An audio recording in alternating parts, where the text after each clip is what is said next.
I think the people that I get to work with day in, day out, the culture from the top down. We're a God-fearing, God-honoring company. He has blessed us, and to work in a place like that day in, day out is truly, I think, an exception in our country. That I wish we had more places like that. Call the meeting to order and pass it to the city manager to do the appointments.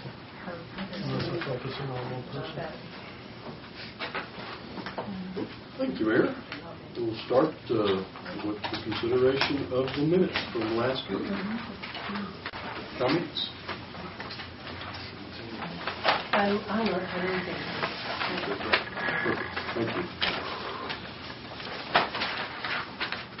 Item number 2, Ordinance 7391, second and final, over in the Western Plateau area, changing from R1 and Planned Development District to Amended Planned Development District, and this is for the St. Stephen's Church.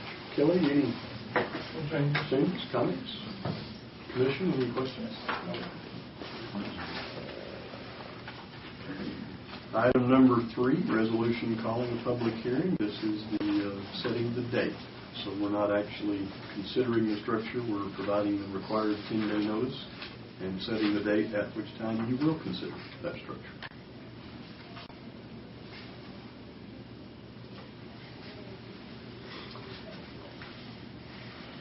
Item number 4. I'm sorry, question? Both these resolutions call for action.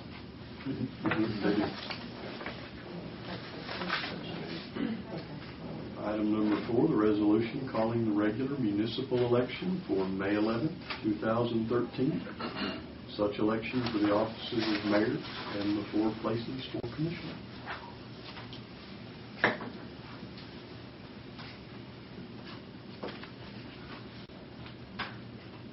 Mayor/King.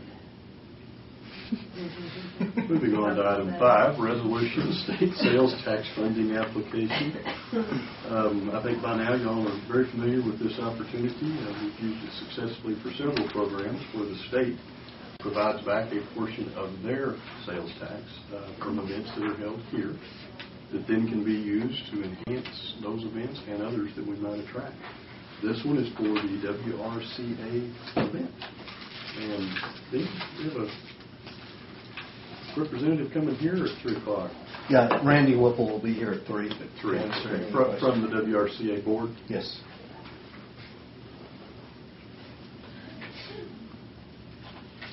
Thankfully, that's now a pretty standard resolution. Dean and the group have been very successful in getting this. This same funding has supported the Adequan and other events as well. Item number 6, appointments, boards, and commissions. Well, one thing I don't know, this would be, I guess, the doctors. This is a refund of part. There's the states. The states, tax, not any of the cities, right? Correct. And there's also some hotel tax and liquor tax rebated also. Right. You want me to add that? Well, I just think it's a fair statement to make. Mm-hmm. Yeah, it doesn't affect the city at all. If you want, I mean, you can read. You can, of course, we'll read it first. You can make a comment right after we. Second. Sales tax, liquor tax. Well, Hotel occupancy. You can make that comment too. Sure. Okay. Give you a chance to shine a little bit. I need that. Am I allowed to go with no tile? I have a spare hanging. I have several for sure. You do. What's the most surprising? Item number 6, appointments for boards and commissions. This is your Bi-City County Public Health Board. As you can see, Mr. Hawkins has served in that position for quite some time. The board has asked that he be considered for reappointment, and he is willing and eligible to do so at your approval.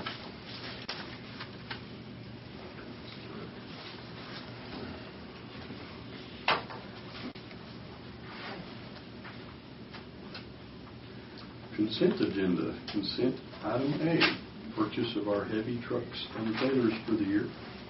As you can see, there's a large number of them, 39 different pieces, totaling about $3.24 million. Would you give an explanation so people understand that we had some criticism in the paper by an editorial that said we weren't giving things to local. And the fact is, if locals don't bid, we have no choice.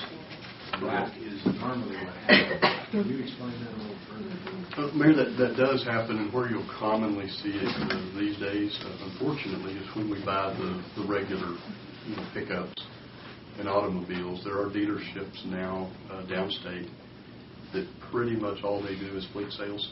If you were ever to find their lots, they're covered with plain vanilla cars, trucks. In the case of one dealer, they're all black and white police cars that they sell. Even in that case, we solicit local bids and just frequently do not get them. It's very difficult for our dealers up here who are running what we think of as a common dealership to be able to secure enough of those fleet vehicles at a low enough cost to come in on it. In the case of this bid, those are all local except for Caldwell Country Ford, which is the next to smallest piece of that award. And usually when we buy heavy equipment and heavy trucks, you will see more of the locals.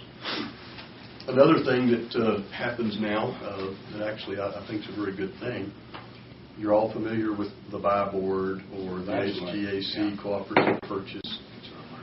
In those cases, you're in effect getting a manufacturer's bid, but then that equipment or those vehicles still have to be processed and delivered through a local dealer. So when we buy what's commonly called the yellow iron, you'll often see that it came to us off of a buy board through a local vendor who gets a piece of that. I wouldn't know what their piece is, but they also get all of the parts and the warranty, and if we're buying a maintenance agreement, they get that as well. But that buy board is populated by people that won that bid with the state. So the original dealer gets a cut of that, and then he does a courtesy delivery through a local dealer. And then a local dealer obviously would pick up the warranty work in that because it hits that local level. They're not going to take it back to Houston. Exactly.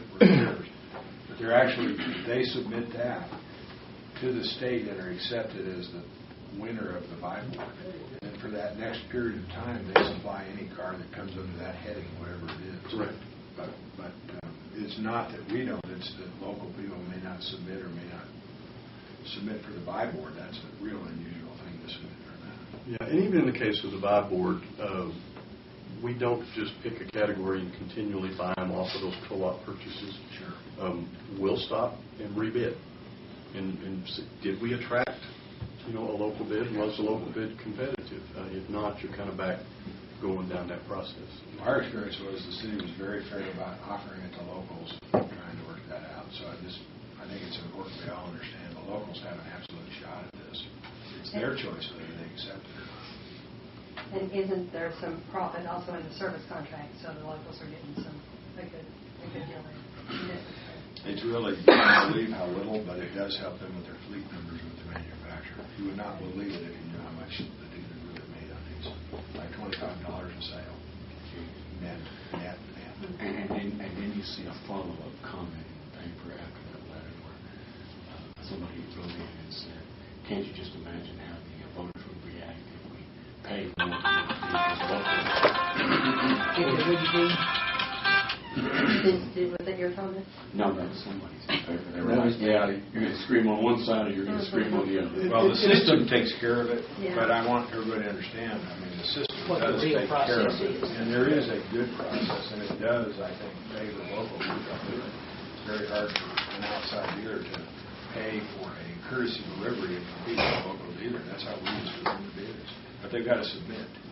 If they won't submit, the locals don't get it. Commissioner makes a good point. State law does, allow what's called local preference. You adopt it. We've actually evaluated it twice in the period of time, that I've been here. And what that puts you in a position of doing is saying, if local A is not more than 105% of out-of-town number A or letter A, we'll pay an extra 5% and take it from that way. That always raises the question, are you spending the taxpayer money in the best manner where possible. Some places that have done it, have reported that you can get into a little gamesmanship. What's a local business? Is it a storefront, a P.O. box, a large equipment?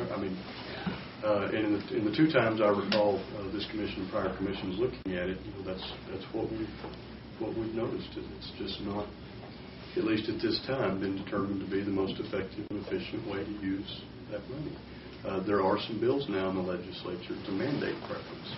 They've been filed before. I don't know that they'll have a lot of success, but they're out there, and they're at the state level.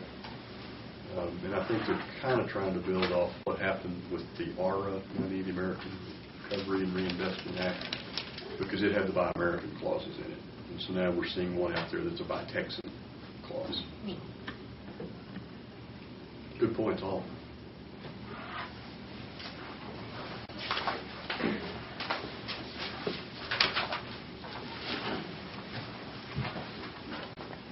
Item B, Joint Elections Agreement. As you all know, there was a change at Randall County in how they're handling the joint elections for us. We'll now contract with what's called the election administrator. As far as our voters and the public, this should be entirely transparent. It's really pretty much a similar contract to what we've always done. It'll just be with a different name. As you can see, not only the school, or not only the city, but the school district, the junior college, and likely others will join as well. Our final cost is determined as that breaks down between the entities after the voting is set up. I want to say the 11 election was right at $29,700 for us. Our fair share. Our share, $29,700, I believe. Regular elections are less expensive to conduct than special elections are. Item number C. Approval of the 2013 Working Ranch Cowboys Association Support Agreement. This goes back to the item earlier, to where we were approving the resolution to try to take those state funds and bring them back here.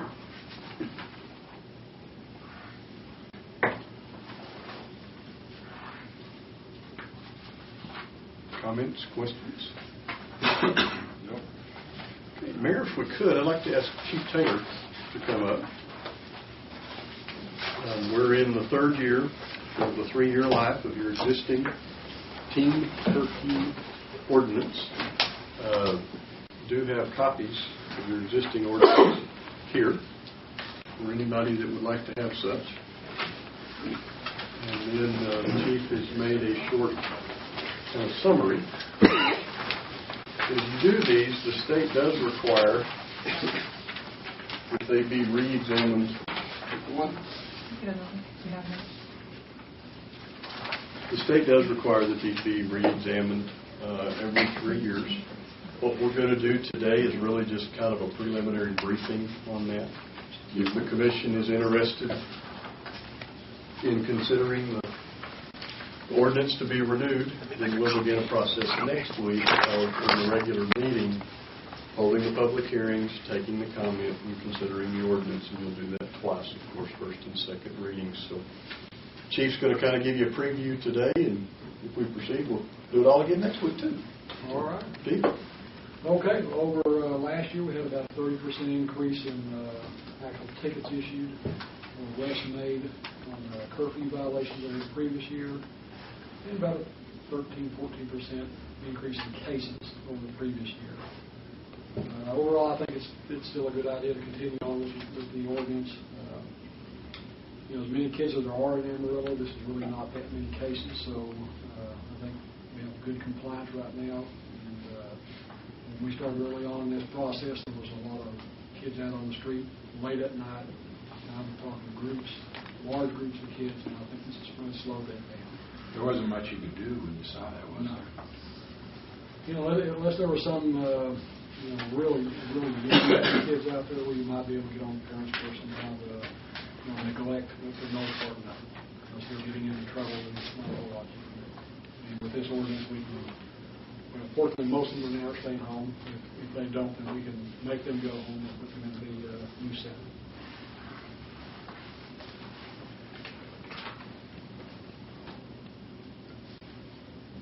It's a great tool to have, especially when you start working on those hot spots with our directed patrol units like we talked about last week. Yeah. good tool for parents to have to convince, children that aren't just way out there. They'll easily be convinced to keep them at home. Some of them, that they're not ever in the trans, those are the ones that get arrested. Do we know why the dip the prior year? No, it just hard to say. Of course, we have obviously, picked up on our directed patrol a lot in several different areas. So that could be a reason for pickup in it, maybe. But we didn't find anything that was really standing out that caused a wreck. Just more activity.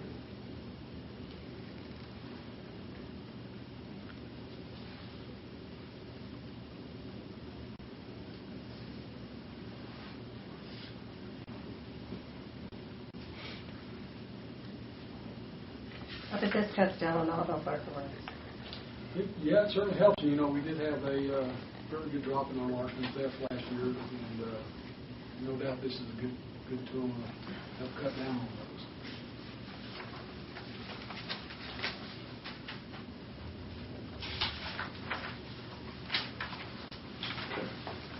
Is this something you would like to see us begin the process to renew? Oh, yeah. Yes, sir. Well, I was looking at it, maybe Larry didn't see it real quick. It's midnight. Or what time is it? What's the curfew? It's midnight. Yeah. You'll see that.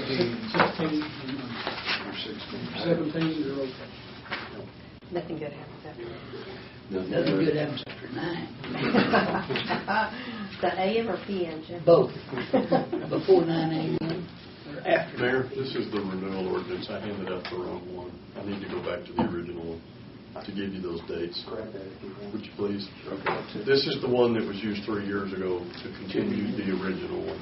But we know it's midnight. It is midnight. Right. There's exceptions. Yeah. Example number 2 here talks about a couple of 16-year-olds doing a beer run. I did that half marathon a couple of times myself. You did a beer run?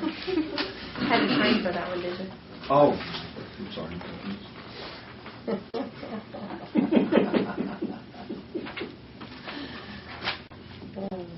Well, this coincides obviously with when parks, are closed and everything else. So seems to have worked. If they're working, they can get out later.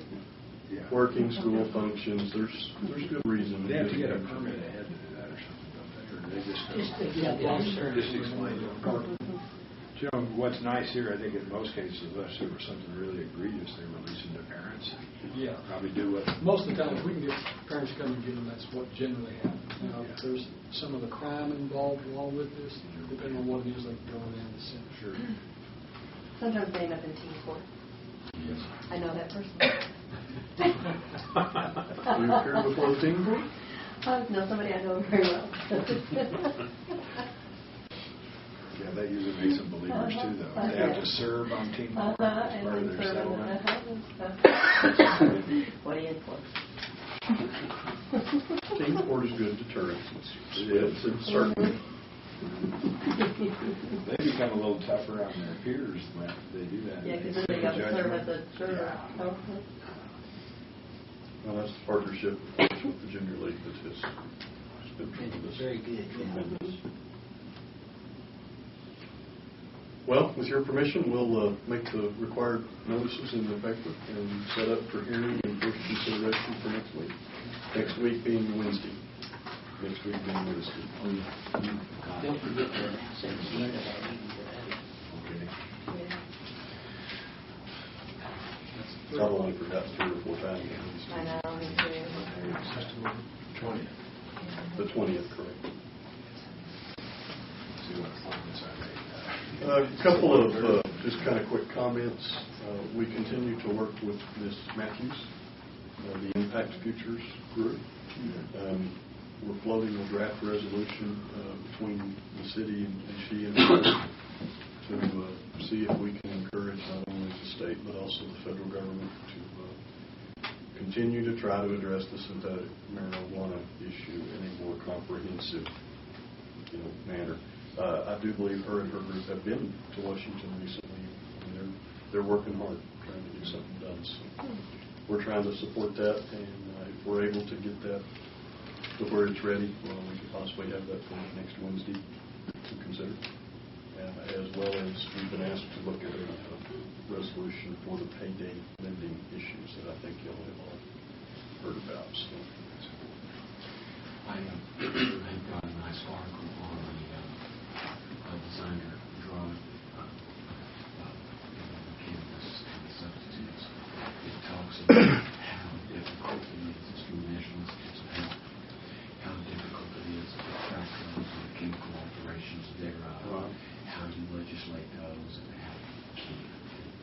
It's just it kind of brings it into perspective just how difficult it is. Yeah, I'll send you a copy. Your copy. Good. Do that, and I'll get it out to The print's everybody kind of else. small. They get it back to Ms. Matthews, too, maybe give them some names. I was a little discouraged. I knew it was complicated, but after I read that article, it was like, oh, geez. No way. Which I think maybe the counsel there is, instead of trying to keep chasing that rabbit we've been chasing of prescribing in the law certain chemical formulas that are outlawed, instead shift the focus on a civil cause of action, a personal injury lawsuit if someone's hurt by it, and a packaging, pure food labeling kind of approach. Doesn't matter what chemical it is, you got to have it properly labeled what it is, what it does. I think that may be a different rabbit trail that may be more fruitful than continuing trying to prescribe detailed formulas. Has there been anybody who's taken that approach yet, or is that a new idea? Actually, of all places, Levelland, Texas, Jared and I had discussed that idea, and lo and behold, Levelland last week passed an ordinance that kind of... They started. They're still on two paths. Yeah, they're riding two horses, but one of them is the branding, labeling, packaging idea. And the district attorney's looking at that right now, and there may be some criminal costs to go after them under that. 47 decision district attorney? for the labeling thing. So we'll see. I don't know what their decision is going to be as to whether we can take criminal action against them. If we can, then we'll go after them. But no decision yet. And everybody knows it's an issue, but just as Marcus has said, the doctor has talked about what they went through back in the 90s with the ecstasy stuff, trying to... What did they do with ecstasy finally? It's illegal. They finally just wrapped it up, but what happened, the market moved into other To these instead. other things to do. Here's the actual The base ordinance. base ordinance, that's right. This will have your actual claims, including your exemptions. I heard them say that there were a lot more of these institutions that disseminated this in one county versus the other. Is there any truth to that? I don't know. It sounded like it was pervasive in one county and almost nil in another county. I mean, that's what they were telling me. I don't want to comment because I don't know for sure which it was. Good question. Okay.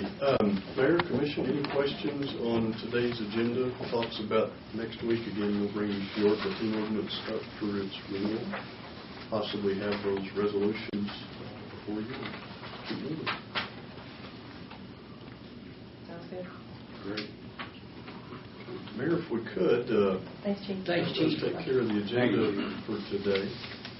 We could ask for a closed session, kind of get caught up on some stuff we didn't get to last week. Okay. All right.